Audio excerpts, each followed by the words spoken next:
Thank you जनाब speaker. बिस्मिल्लाहिर्रहमानिर्रहीम। जनाब स्पीकर, मैं इब्तिदा इस बात से ज़रूर करूँगा कि फ़ाइनेंस बिल इस ईवान की सबसे बड़ी ज़िम्मेदारी है। इस बिल को दोनों ईवानों में जब कंसिडर किया जाता है तो आईन और असम्बली के 2007 के जो रूल्स है वो इस ईवान के दोनों साइडों को, चाहे वो हुकूमत है चाहे वो अपोजिशन है, एक बहुत बड़ी जिम्मेदारी देती है कि उस बजट को और इसके कंटेंट्स को उसको डिस्कस करे, क्योंकि आवाम से क्यों कर पैसा इकट्ठा किया जाए, वो महसूलात के हासिल क्या हो और वो किन मकासद के लिए आवाम पे खर्च किया जाए, ये इस ईवान की वाहिद और अजीम आईनी जिम्मेदारी है। जनाब स्पीकर, शायद इस जिम्मेदारी अदा करने में ये ईवान हमेशा से नाकाम होता रहा है। हमने पॉलिटिक्स इस मईशत में भी हम लेके आए हैं और ये अपोजिशन की तरफ से नहीं, हमेशा से हुकूमत की तरफ से आता रहा है। जनाब स्पीकर, मैं एक मिसाल ज़रूर आपको दूंगा। बजट एक इंतहाई अहम डॉक्यूमेंट होता है। 1930 में गोरों ने सबसे पहले सॉल्ट पे टैक्स लगाया। गांधी उस वक्त भी, नेहरू भी, वो बैरिस्टर थे, कायदे आज़म भी बैरिस्टर थे, वो ओटे कट खड़े हुए और दुनिया का एक असूल उस दिन से आज तक टैक्स के लॉ में मुतय्यन हुआ। उनका कंसेप्ट ये था कि हर वो चीज़ जो लग्जरी नहीं है उस पे टैक्स नहीं होना चाहिए। गांधी उठा, ऐलान किया कि 300 माइल्स दूर जाऊंगा, वहां दरिया के किनारे से साल्ट उठाऊंगा, लेकिन गोरों को साल्ट पे टैक्स नहीं देंगे।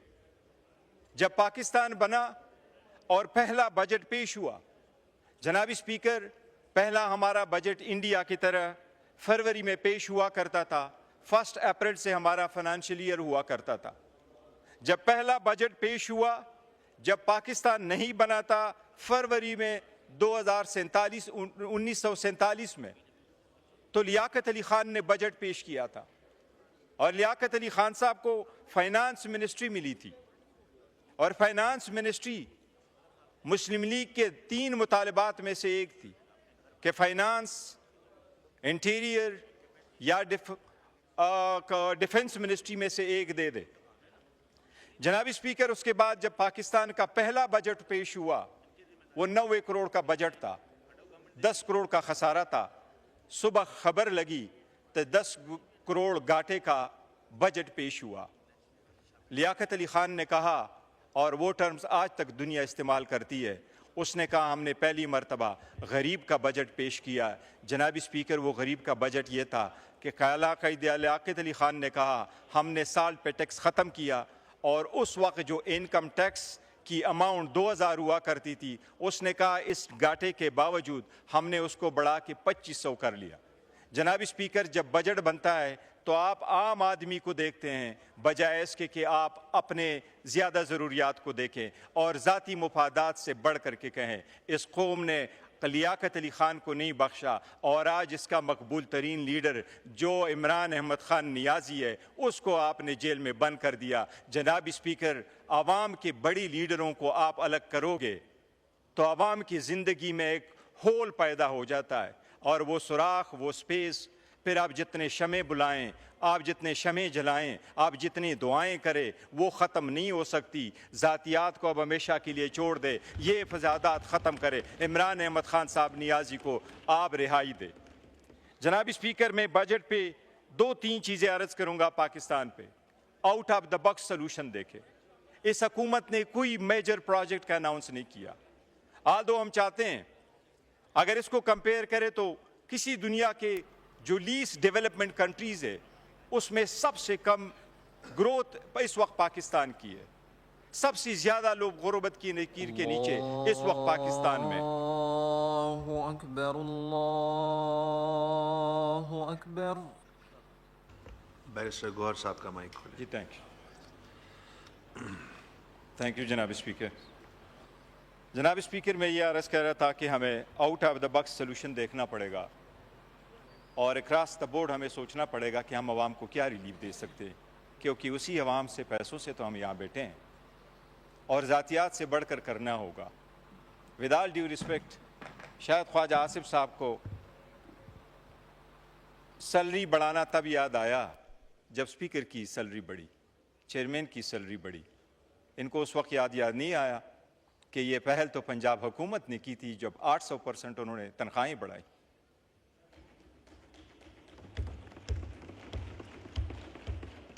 मैं इसके इस्लाह इस तरह ज़रूर करूँगा कि इस अवाम का आपकी तनख्वाहों बढ़ने से अर्ज़ नहीं है, इसकी आपकी पावर के नाजायज़ इस्तेमाल से शिकवा है। और जिस पर्पस के लिए वो तनख्वाह मिलती है, थैंक यू, और जिस पर्पस के लिए तनख्वाह मिलती है वो हक अदा न करने का आवाम को शिकवा है और उसको मिसयूज़ और अब्यूज़ करने से आवाम को शिकवा है। मेरे ज़हन में ये ज़रूर आया है कि स्पीकरों और चेयरमैनों के पास जो इवन साबिका है, इस वक्त राजा परवेज़ अशरफ साहब बैठे, उसको ज़्यादा पता होगा। मैंने तो सुनने में आया है कि सर्विंग तो क्या, जो रिटायर हुए हैं वो भी 10-10 एम्प्लॉइज़ इस असम्बली के साथ लेके गए हैं। इस अब्यूज़ को ज़रूर रोक लीजिएगा। ये अवाम का पैसा है, अवाम के लिए इस्तेमाल होना चाहिए। इंडिया हमारा दुश्मन ही सही, लेकिन जनाब स्पीकर एक चीज़ तो देख ले ज़रा। ये मैं आपको कुछ फैक्ट्स फिगर देता हूँ। पाकिस्तान का टोटल बजट आउटले हमारा 62 बिलियन है, जबकि इंडिया 50 स्टेट से एक स्टेट का बजट आउटले उत्तर प्रदेश का 97 बिलियन है। हमारा टोटल टैक्स रेवेन्यू 50 बिलियन, हमारा रेवेन्यू 50 बिलियन, जबकि उत्तर प्रदेश का 80 बिलियन। हमारा टैक्स रेवेन्यू उनके टैक्स रेवेन्यू से 16 बिलियन कम है। जनाब स्पीकर, नरसिम्हा राव की हुकूमत थी, मनमोहन सिंह फाइनेंस मिनिस्टर थे और वाजपेयी अपोजिशन लीडर थे। वाजपेयी ने स्पीच की और मनमोहन सिंह के फाइनेंस बजट पे बड़े एतराज़ात उठाए। वो बड़ा केयर करते थे। आप इस वक्त देखा है जनाब स्पीकर, हुकूमत का कोई मिनिस्टर भी नहीं बैठा, न कोई इनकी कोई ऐसी टीम बैठी नजर आ रही होती है कि कोई आप बोलेंगे तो ये कोई नोट्स ले रहे होंगे। नहीं, ये जनाब स्पीकर, बैरिस्टर साहब, आपकी इतला के लिए, हाउस की इतला के लिए कि 2 डिप्टी सेक्रेटरीज फाइनेंस से बैठे हुए और एक FBR से बैठे हुए। ठीक है जी, बहुत अच्छी बात। वो नोट्स ले रहे हैं। जनाब स्पीकर, मनमोहन सिंह की हुकूमत थी, नरसिम्हा राव की हुकूमत थी। मनमोहन सिंह फाइनेंस मिनिस्टर थे कांग्रेस की और वाजपेयी अपोजिशन लीडर थे। वाजपेयी ने बजट को क्रिटिसाइज किया और टैक्स रिफॉर्म्स पर उन्होंने सजेशंस दी। मनमोहन सिंह जवाब में उठा, उसने कहा वाजपेयी साहब ये सारे लूप होल को मैं एड्रेस करूंगा। एंड जनाब स्पीकर, इनफैक्ट ही डिड। हम ये तवक्को करते हैं हुकूमत से कि हमारे जो बजट वाली प्रपोजल आ जाती हैं इनको आप ज़रूर कंसिडर कर लें। जनाब स्पीकर, मैं इस तरह out of the budget search चाहूँगा कि इस वक्त इंडिया का मैं कुछ मिसालें देता हूँ, कनाडा की, अमेरिका की और ऑस्ट्रेलिया की, कि लोगों ने किस कदर अब अपने लोगों को, गरीब लोगों को, अपने अवाम को बजट में क्या कुछ रिलीफ दिया है, जिसको आप कहेंगे इन द वर्ड्स आप, जो पहला वर्ड इस पाकिस्तान में इस्तेमाल हुआ है, लियाकत अली खान ने इस्तेमाल किया था, पुअर्स मैन बजट। वो पुअर्स मैन बजट के लिए आपको कोई चीज़ें ज़रूर होनी चाहिए। बट मैं इनके बजट बिल को लेता हूँ, 1 बाय 1 मैं इसको कंसिडर करता हूँ, मैं इस पर सिर्फ अपनी सजेशन देता हूँ। बाकी जितनी डिस्कशंस है वो उमर साहब ने, आमिर डोगर साहब ने, जरताज बीबी ने, सब ने अपनी रिजेक्शन की है। जनाब स्पीकर, सबसे पहले मैं इनको ये कहूँगा, इस्लामाबाद में ये जो हमेशा इंट्रोड्यूस कराते रहे हैं, स्टैम्प ड्यूटी लगा रहे हैं प्रॉपर्टी पे। प्रॉपर्टी पे ये स्टैम्प ड्यूटी आप ज़ीरो कर दे। आपने 1% और 2% कर दिया बड़े अरसा से, क्योंकि इसमें से बहुत सारे लोग हैं जिन्होंने पुरानी प्रॉपर्टी ली है, वो कन्वेंस आज भी आ रहा है। गुज़श्ता 60 सालों से वो जब भी अपनी प्रॉपर्टी बेचते हैं, वो कन्वेंस की वजह से उन पे एक बर्डन पड़ रहा है। आप इसको निकालेंगे, कई दुनिया के ममालिक ने अपने ये प्रॉपर्टी टैक्स ख़त्म की है। मेरी सजेशंस होगी नंबर 1 कि स्टैम्प ड्यूटी वाली ज़ीरो कर दे। जनाब स्पीकर, कस्टम एक्ट पे इनको मैं एक सजेशंस बताऊंगा, आप इनकी कस्टम देखें। जनाब स्पीकर, कस्टम डिपार्टमेंट में इस वक्त 3 डायरेक्टरेट को यहाँ ये सजेस्ट कर रहे सब्सटीट्यूट कर रहे हैं। आप 3 डायरेक्टरेट को तो सब्सटीट्यूट करें, लेकिन आप इंडिया की मिसाल ले लें। हमारे पास से बिहार में तकरीबन 25,000 सारे बंदे काम करते हैं, इंडिया में 86,000 बंद लोग काम कर रहे हैं। इस वक्त अमेरिका ने सबसे बड़ा टैक्स बजट पेश किया है।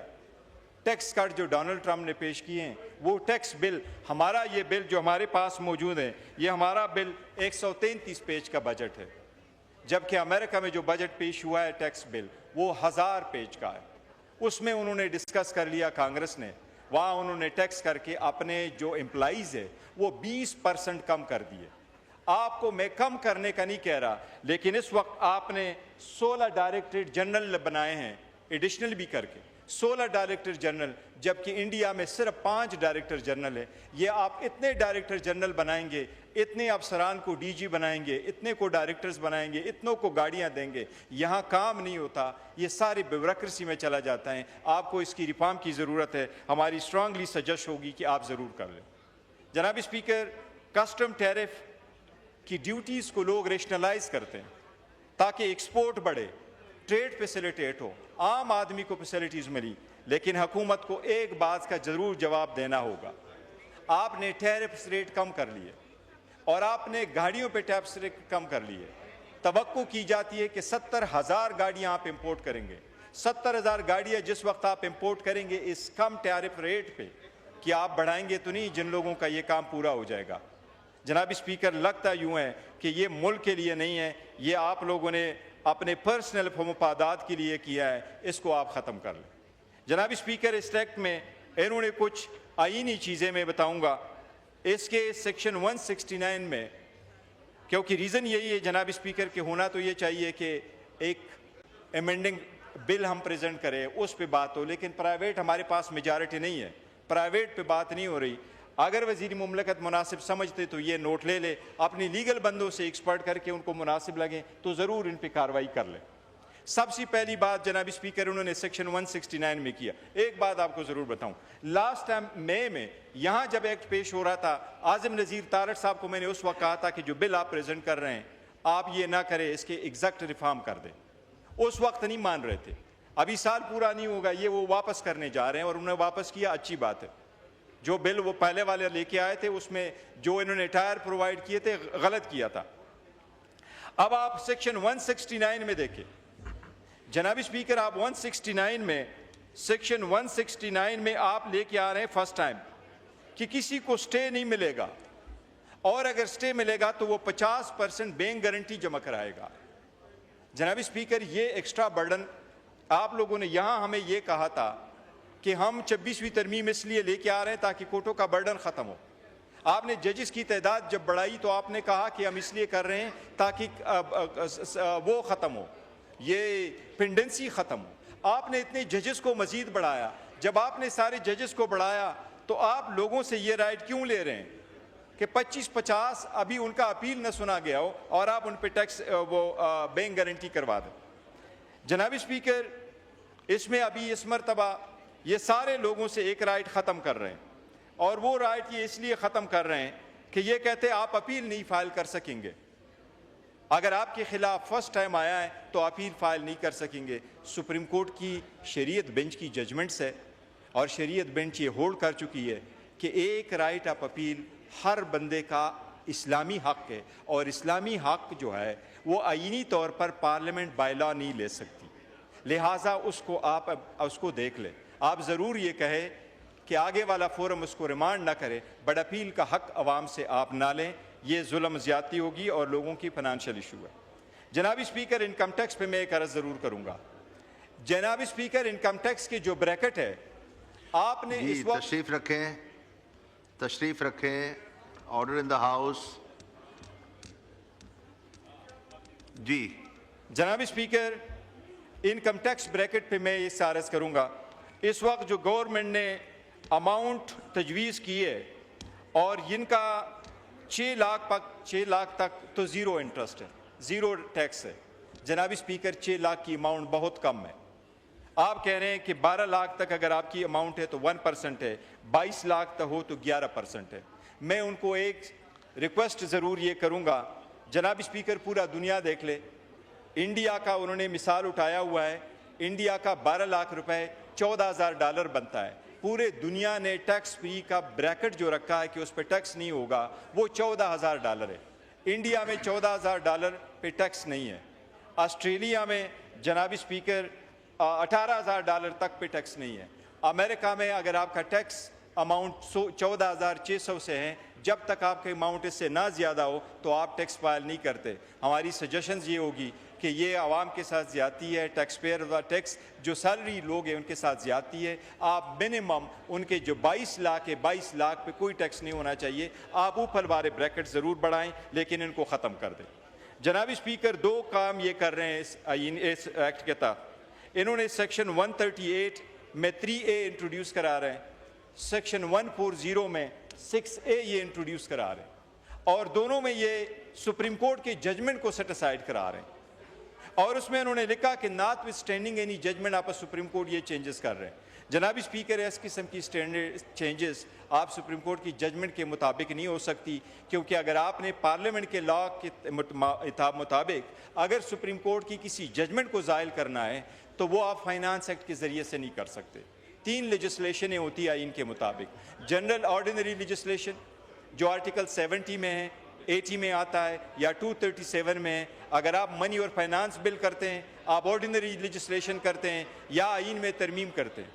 जनाब स्पीकर, अगर आप ऑर्डिनरी लेजिस्लेशन करते हैं उसमें सेनेट का बिल शामिल हो जाता है, सेनेट का वोट शामिल हो जाता है। इसमें सेनेट के वोट के बगैर फाइनेंस बिल पास होता है, लिहाजा ये गैर आइनी काम होगा। जनाब स्पीकर, ये ना नहीं होना चाहिए। मैं एक सजेशन मुख्तसर सी दूंगा जनाब स्पीकर कि कुछ ऐसी इन्होंने अमाउंट इतनी ज़्यादा रखी है कि समझ नहीं आ रही आप ये बजट एलोकेशन कैसे कर रहे हैं। मैं उनकी सबसे पहले मिसाल दूंगा नेशनल अकाउंटेबिलिटी ब्यूरो की। जनाब स्पीकर, PDM की जो फर्स्ट हुकूमत आई, इन्होंने लॉ में चेंज किया और लॉ की फर्स्टली चेंज ये प्रोवाइड किया कि 50 करोड़ से जो कम होगा वो अकाउंटेबिलिटी कोर्ट में नहीं होगा। इनकी आप जो फाइनेंस डॉक्यूमेंट्स है वो उठा ले। इनके इस साल जो केसेस फाइल हुए हैं, इन्होंने सिर्फ 98 केसेस फाइल किए। 98 केसेस के पेश नज़र आप उनको 7.5 अरब रुपए का बजट दे रहे हैं। जब आपने लॉ चेंज किया और उनसे आपने सारा बर्डन उठा लिया और 1300 और 1100 केसेस फाइल होते थे, वो आकर के 98 केस पे आ जाते, 100 केस पे, तो 7.5 अरब रुपए का बजट आप क्यों दे रहे हैं? आपने इतना बड़ा बजट आप उनको दे दिया, जबकि पूरे डिस्ट्रिक्ट जुडिशरी, सारा जुडिशरी इस्लामाबाद का बजट 1.5 अरब रुपए है। This is way too much. इसमें आप ज़रूर कर लें। दूसरी, जनाब स्पीकर, इस नेशनल असम्बली का, हमारी नेशनल असम्बली हमेशा से दुनिया की ईवानों में कमतरीन परफॉर्मेंस पर रही है, हमें एडमिट करना चाहिए। इंडिया की ईवान में उन्होंने अपनी सेविंग भी कर ली, 350 घंटे 5 सालों में वो ज़्यादा बैठे ताकि दिन का एजेंडा भी पूरा कर ले। जनाब स्पीकर, जिस तरह हमारे 130 दिन ने, इंडिया के भी 130 दिन ने, पर वो मिनिमम 6 घंटे बैठते हैं। यहाँ हमारा ईवान आधा घंटा भी नहीं चला है। और हमारी ईवान का बजट, इस असम्बली का बजट आपने 16 अरब रुपए रखा, जबकि इंडिया की मिसाल जनाब स्पीकर आप ले लें। इंडिया के, would you be bringing order in the house? जी, ऑनरेबल मेंबरान से गुजारिश है तशरीफ रखें। मेंबरान से गुजारिश है तशरीफ रखें। Order in the house. जी जनाब स्पीकर, इस वक्त नेशनल असम्बली कंपेयर करें इंडिया के साथ, इंडिया की टोटल आबादी है 1 अरब 45 करोड़, 25 स्टेट्स, 542 जनाब स्पीकर उनकी सीट्स, 65 करोड़ लोगों ने वोट दिया, 61 करोड़ औरतों ने वोट दिया, 55 लाख इलेक्ट्रॉनिक वोटिंग मशीन इस्तेमाल हुई, 15 लाख उनकी पोलिंग स्टेशन रही। जनाबी स्पीकर, सिर्फ 79 कंस्टिट्यूएंसी पे 92 पिटीशंस फाइल हुई। लेकिन उस ईवान का बजट जो सबसे ज़्यादा चलता है, उनका बजट है 5.5 अरब रुपए। और हमारे इस ईवान का, जिसमें सिर्फ 266 लोग मुंतखब होकर बैठते हैं, उनका बजट है 16 अरब रुपए। इसका तो कोई मिसाल नहीं मिलता। हम क्या करते हैं आवाम के इस बजट के, तो हम हकदार नहीं है। This is way too much. जनाब स्पीकर, इसका बजट, आपने इस ईवान का बजट जरूर कम करे। हेल्थ में सारी दुनिया देती है। इंडिया का मिसाल ले ले जनाब स्पीकर। इंडिया में बाकी चीज़ों के साथ साथ मोदी ने अनाउंस किया था कि हम 10,000 मेडिकल सीट भी देंगे। ऑस्ट्रेलिया ने भी अनाउंस किया था। जनाब स्पीकर, यहाँ आपने health budget, federal budget 54 billion से कम करके 46 बिलियन कर दिया है और मेजर प्रोजेक्ट्स आपने ख़त्म किए। जनाब स्पीकर, जो चीज़ें डिस्कस नहीं हुई मैं सिर्फ उसका जिक्र कर रहा हूँ। आर्टिफिशियल इंटेलिजेंस एक इमर्जिंग सब्जेक्ट है। इस हुकूमत के सारे डॉक्यूमेंटेशन में आर्टिफिशियल इंटेलिजेंस का जिक्र नहीं है, जबकि इंडिया के निर्मला सीतारामन ने, जो फाइनेंस मिनिस्टर, अपना 8th बजट अभी पेश किया फरवरी में, उन्होंने 500 करोड़ रुपए अपने आर्टिफिशियल इंटेलिजेंस के लिए रखे। हुकूमत को चाहिए कि अगर हमने मुकाबला करना है, अल्हम्दुलिल्लाह हम जंग जीत गए उनके मुकाबले में, हम फौज को खराज तहसीन पेश करते इस बात पे, और कौम के यकजहती को सलाम पेश करते, और इमरान खान की जदोजहद को सलाम पेश करते, जिन्होंने सख्त वक्त में कौम को यकजा कर दिया था। लेकिन जंग सिर्फ दुआएं से नहीं जीती जाती, कौमें सिर्फ दुआओं से नहीं जीती जाती, सबसेंशियल फैक्ट भी करना चाहिए होता है। अल्लाह ने हुजूर सल्लल्लाहु अलैहि वसल्लम को जब पहली मरतबा आयत नाजिल फरमाई, तो पहली मरतबा आयत ये थी, वमा रमैत इज़ रमैत वलकिन्नल्लाह रमा। अल्लाह ने फरमाया वो कंकरियाँ आपने नहीं फेंकी थी, वो अल्लाह ने फेंकी थी। जब आपने कंकरियाँ फेंकी, वो आपने नहीं फेंकी थी, वो अल्लाह ने फेंकी थी। जनाब स्पीकर, बरकत तो अल्लाह डालता है, बट अल्लाह का इंसान के लिए इतना तो है कि इतना सही तो करो कि कंकरियाँ तो फेंको। अब तो वो कंकरियाँ फेंकने से कासिर हो गए। आपकी लेजिटिमेसिटी अपनी जगह, लेकिन इतना ज़रूर है कि ये मुल्क आपका भी है, तो इस पे ज़रूर देख ले। जनाब स्पीकर, बास चीज़ों पे सियासत नहीं करनी चाहिए। KPK की हुकूमत ने बेहतरीन काम किया। इस वक्त KPK की हुकूमत सरप्लस में जा रही है, बेहतरीन प्रोजेक्ट उन्होंने पेश कर लिए। लेकिन जनाब स्पीकर, मिनिस्टर साहब ने फरमाया कि KPK के out of the school children जो है वो सबसे ज़्यादा है। मैं कहता हूँ बच्चों के आउट ऑफ स्कूल पे सियासत न करे। हमारा बच्चा आउट ऑफ स्कूल नहीं होना चाहिए, चाहे वो बलूचिस्तान का हो, चाहे वो पंजाब का हो, चाहे वो सिंध या पंजाब का हो। लेकिन ये अल्फाज उसने जो इस्तेमाल किए उसके फिगर गलत है। जनाब स्पीकर, आप अपना इकनॉमिक जो सर्वे आपने प्रेजेंट किया है, इस वक्त पाकिस्तान में 38% बच्चे आउट ऑफ स्कूल है, बहुत बड़ा कंसर्न है।